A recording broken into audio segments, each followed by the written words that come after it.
लिए बहुत खास है और इनका प्यार हमारे लिए उससे भी बड़ा खास है कि ये हमेशा मेरे लिए कभी इनके सर से जो भी हुए बड़े सम्मानित हुए। हमेशा मेरे लिए बोलते हैं या गाते हैं तो हमेशा भैया को नजर रखते हुए एक छोटा भाई का प्यार हमेशा इन्होंने मुझे दिया है और मेरी तरफ से भी मैं कोशिश करता हूँ कि इस भाई को हमेशा मैं अपनी तरफ से निराश ना करूँ।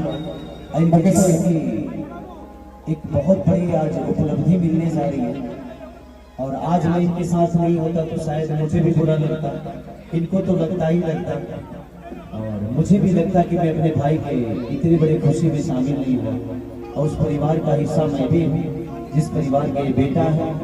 आज एक और परिवार हम सबके साथ जुड़ गया बेटिया पक्ष का, तो आज हमारे घर में एक लक्ष्मी जा रही है तो मैं उस लक्ष्मी के परिवार को भी दिल से प्रणाम। ये हमारी खुश नसीबी है कि आज आप अपने घर की बिटिया रानी को हमारे घर के लक्ष्मी बनाकर भेज रहे हैं।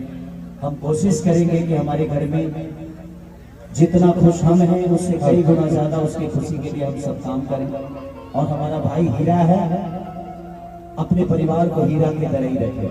थैंक यू सो मच सबको।